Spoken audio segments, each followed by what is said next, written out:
Hello. આજે આપણે યુદ્ધની નિરર્થકતા અને ભયાનકતા વિશે થોડી વાત કરીએ. આજથી 70 વર્ષ પહેલાં વી શાંતારામની એક ફિલ્મ આવેલી, તૂફાન ઓર દિયા. પવનનું તોફાન આવે ત્યારે દીપક માટે જલતા રહેવું એ એક મોટો સંઘર્ષ થઈ જાય છે.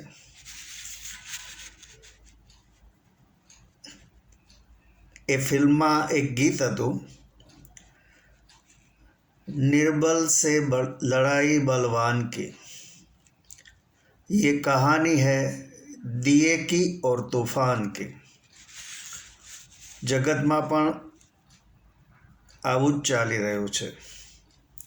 આજે યુદ્ધો ચાલી રહ્યા છે, એમાં દિયા અને તોફાનનું ચાલી રહ્યું છે.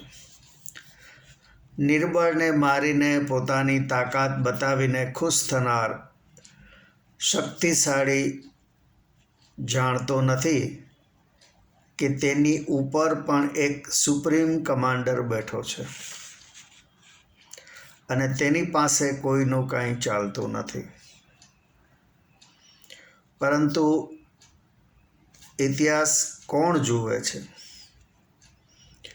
માઇટ ઇઝ રાઇટ, એટલે કે જે વધારે ધનવાન અને શક્તિશાળી છે એ જે કહે એ જ સાચું. બધાએ તેની શરણમાં રહેવું જોઈએ તેમ તે માને છે. મહાસત્તાઓ માને છે કે તેમના સિવાય કોઈએ પણ અણુબોમ્બ જેવા ન્યુક્લિયર શસ્ત્રો બનાવવાનો અધિકાર નથી. છતાં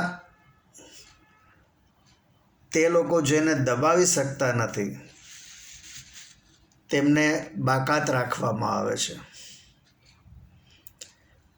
આ તો એવું છે કે સિંહ પોતે જ પોતાને જંગલનો રાજા કહી હરણા અને સસલા જેવાને ફફડાવીને પોતાનો જય જયકાર બોલાવે,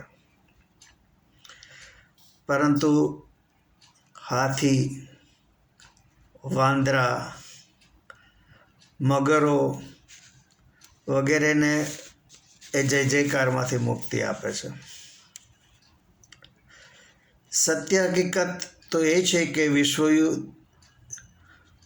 યુદ્ધ કેટલું જરૂરી છે, કારણ કે યુદ્ધ શરૂ કર્યા પછી અટકાવી શકાતું નથી.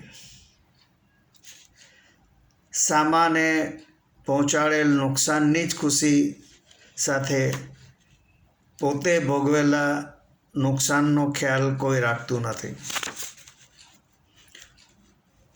વાસ્તવમાં જેમાં પોતાની સાથે કોઈ યુદ્ધ કરતું નથી એવી પરિસ્થિતિમાં જગતના અન્ય યુદ્ધોમાં અમેરિકા સપોર્ટ આપીને કદાચ રોજ $1 બિલિયન ખર્ચ કરતું હશે.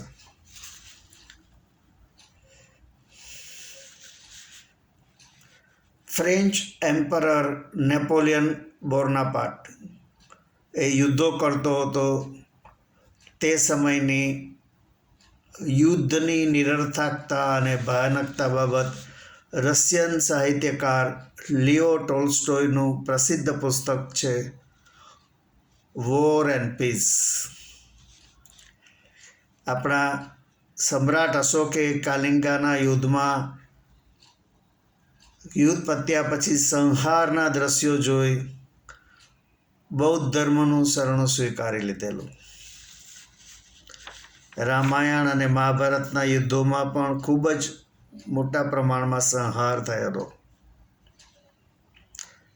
વાસ્તવમાં યુદ્ધમાં કોઈની જીત થતી નથી. મહાભારતના યુદ્ધ બાદ દ્રૌપદીને જો પૂછવામાં આવ્યું હોત કે હવે આનંદ કરો, કૌરવો, ભીષ્મ પિતામહ, ગુરુ દ્રોણ, અશ્વત્થામા બધાનો જ નાશ થઈ ગયો છે, રાજપાઠ માણો તો શું તે ખુશી વ્યક્ત કરત કે તેને ખરેખર હૃદયમાં ખુશી થાત?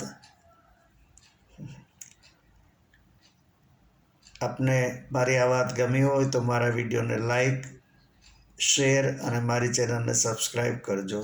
આભાર. આવજો.